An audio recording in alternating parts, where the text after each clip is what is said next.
remember Mom telling. I don't know which one of us kids was little, but it would have been before I was born, I guess, because you wasn't very big. Mom said that she had a new baby. I don't know if I said which one it was. You went to Grandma's and she said, asked you what you needed, and you said a biscuit. I'm hungry. But Daddy wasn't cooking too good, and you went up to Grandma's to get something to eat. Yeah. Well, you was born, where was they living at when you was born? I turned behind Bubs. Yeah, okay. They was there that whole That's time. that's where I was born at, and I guess Winfrey was. That's where you was born down in there too then. Yeah. Okay. You know where the old spring comes out of the cliff that down there? Well, we rode horses through there a little bit. Yeah, but that was. So all of y'all was born down there on that farm. Yeah. And I think that's probably where talk about the homestead a while ago. I don't know. That's what I hadn't heard for sure, but So that's where the family come and started that's there? where maybe the family come and started there Yeah, that was from Virginia. from Virginia. Half mile from New Salem. Yeah, In other it's words, when Scott you Keys you down go there. up, you go from down here up on top of the hill, and you look right across the field there, and that's where the church, the old Salem church, Jack Hickson Farm, and then the Polar Log Farm, and then you was on Granddaddy's old farm, and And if you went in from Wright Road over there, right there at Twyman Lodge, where Uncle Ivan used to own, yeah. that was across the creek there. Yeah, you went down, you crossed the creek there, and went across to Nan's, and you crossed the creek, and you could stay to the right, and go on across in there where Jim O'Banion lived, or you could turn up a little bit and come out up there where Newell Davis lived. So the road's forked in there on that creek. Well, now, let me butt in a minute. There's something else. I've heard Mom and them tell about, of course, they lived on one side of the creek, and part of the family lived on the other side, but they had some kind of signal. Was it a bell or something? If they decided to make homemade ice cream, they got together and they called they set some kind of tones off. What was it? Well, I don't remember. I remember a little bit about it, but I remember when they got ready to have anything to do, they went and they got the biggest log they could find in the woods and cut it and took whatever amount of horses they needed, and they drug it and they put it on a high place on that creek from here to here, and like pillaring up a house. You could drive under it on this end and drive under it on this end. But then whenever the water was down, you could cross down here and drive water. But when the river got bad, it could be big enough that you couldn't ride nothing up and down that creek. It's too deep for the water to be in. And if you could walk that walk log, I mean, it was like a 50-gallon barrel. And it rolled from over here on this hill over to that hill. That was the transportation. You built a bridge, yeah. It's like a footbridge. Yeah. And they go out on that hill out there and yodel a couple of times. Connie'd answer them. And they'd tell them, well, so-and-so they've had their baby, or there's something else that happened, or we need help in the morning. If you can you come help? They get all up together, fire and start talking. Next morning, everybody go in and do what they had to do. I heard Mom tell those stories, but I didn't. There wasn't such a thing as a telephone office.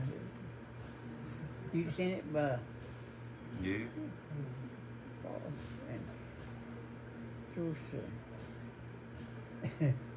And then they come up with this is off the cuff, so but everybody They had a team that they worked. They had horses that they worked the horses or mules or whatever they used them for. And everybody had a little Tinkerbell. You know where where Daddy's is at? You go in the kitchen, Oh, it's up there on that little shelf. on that little shelf, this little brass bell. It's just about a little bit bigger than a silver dollar, and you hear that thing a mile away.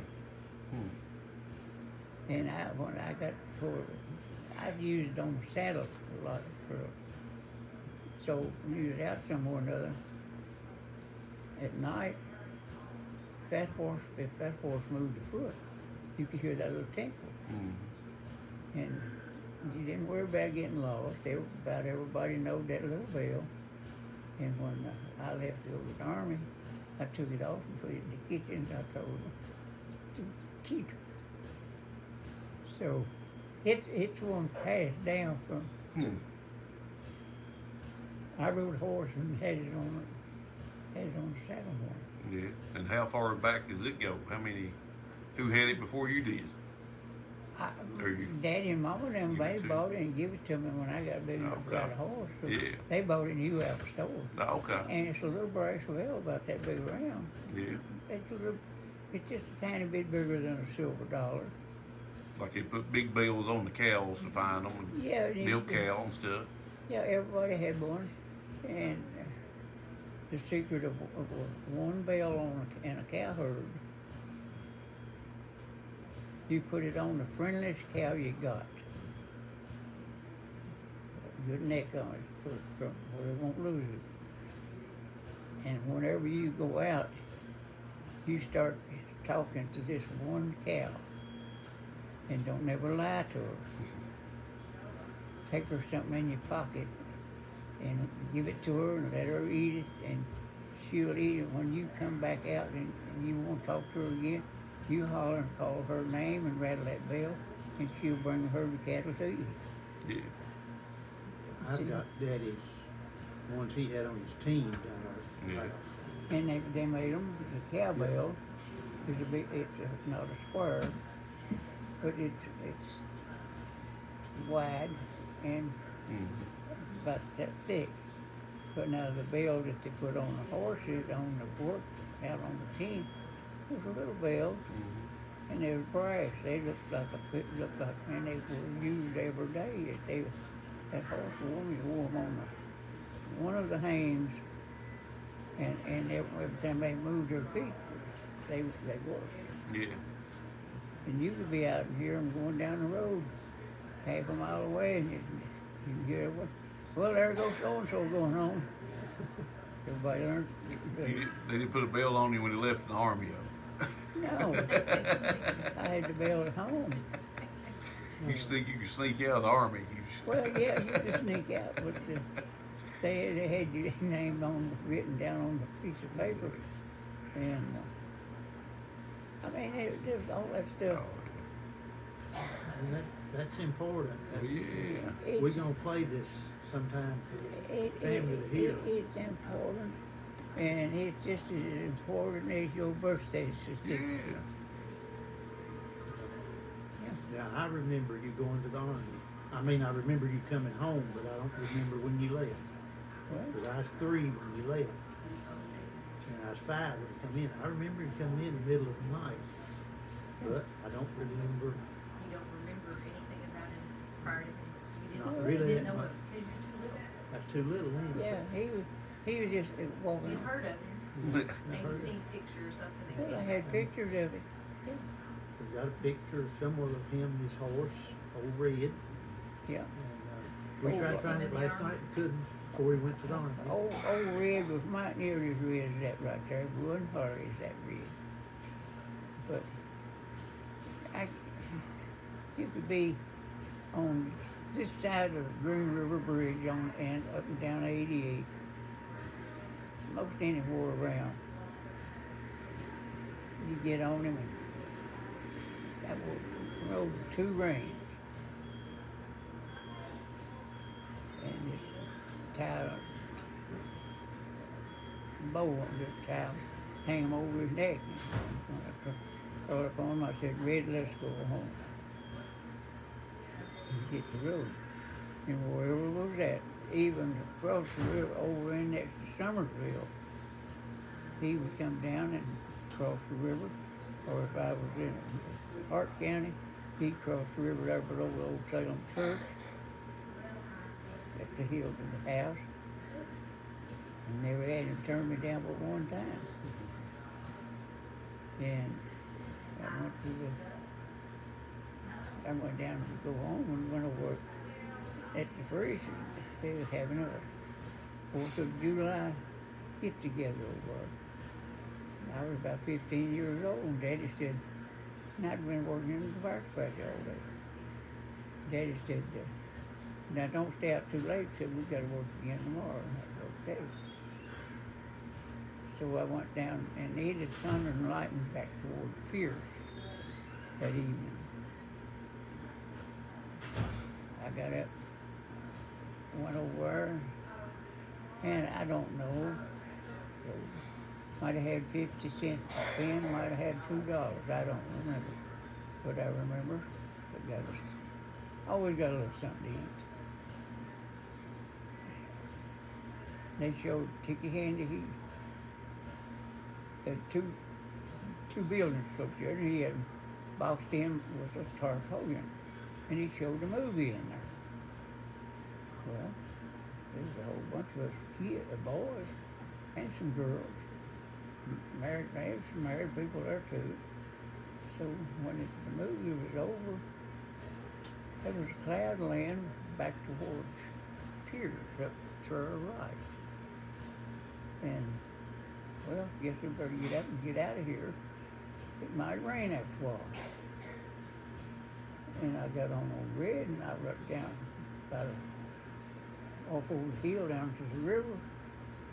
And Red just said, I ain't going no further. And so I got off, and it was clear where I was at. But I could hear something that didn't sound right. It was dark. So I got off over Red and got feeling around, and I was walking in the water. The river had come down, and it was out of its banks. Mm. And Red said, I'm not going any further. So Yeah. I got on and went back up to told Ticky what happened. And he said, no, it ain't right. I said, well, I don't know where it's come from. So he got his horse and went with me back down there. And before we got there, the horses booted on him. And he had no flashlight with him. He flashed around and found. And the river was out of the low banks, and it was cleaning the banks off. Yeah. It had every kind of tree laps and everything else was floating. Yeah. We went back up there and the horses back in the barn lot, and I laid down on the porch and went to sleep. Got up the next morning, mauled she's fixed us something to eat. And they got up and went down, and that water had been backed up out in the bottom, and there was a drift and stuff out there. There was nothing in the bottom, nothing. Water wasn't ankle deep in the river. When it flushed out, it was all gone.